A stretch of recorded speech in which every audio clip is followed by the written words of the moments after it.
suivant est le prix Sec et Poussiou en hématologie.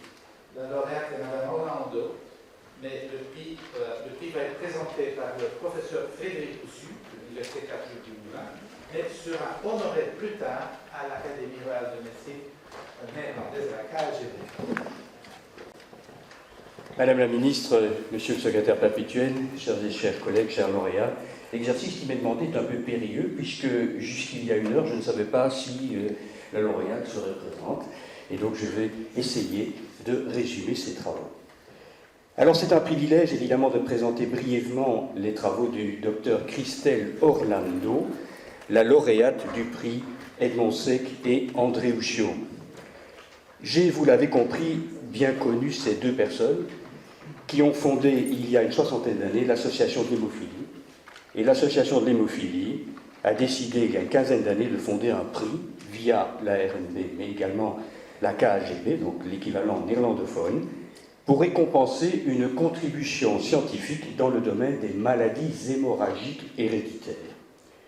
À ce propos, le choix du jury peut paraître un peu audacieux et surprenant, puisque le travail du docteur Orlando concerne une thrombophilie, en l'occurrence le déficit héréditaire en antithrombine.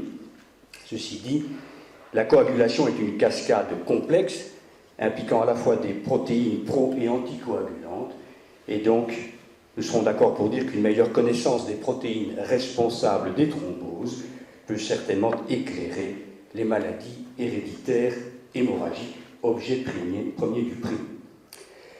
Le docteur Christelle Orlando a obtenu son master et son doctorat en sciences biomédicales à la VUB. Elle travaille comme chercheuse dans la section d'hématologie du département de biologie clinique de l'UZ Bruxelles.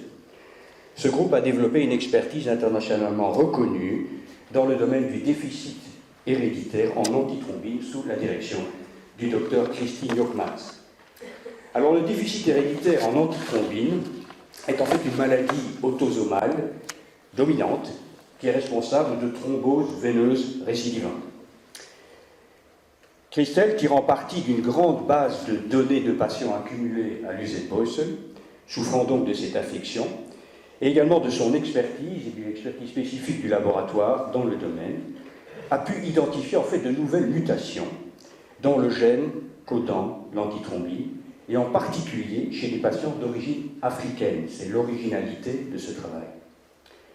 De manière importante, le docteur Orlando a pu comprendre l'impact de cette mutation nouvellement découverte, in casu le remplacement d'un résidu tréonine par un résidu alanine, sur la structure et sur la fonction de l'antithrombine en utilisant des tests fonctionnels d'hémostase et bien sûr en recourant à de la mutagénèse dirigée.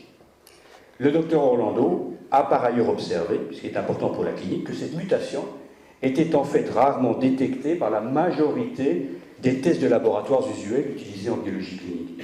Elle en a donc conclu que le déficit héréditaire en antithrombine était probablement sous-diagnostiqué, en particulier dans les populations de patients africains souffrant de thrombophilie, de thrombose veineuse récidivante, chez lesquels donc un séquençage du gène pourrait donc s'indiquer au-delà de la négativité des tests cliniquement utilisés, pour autant que la présomption clinique soit suffisante.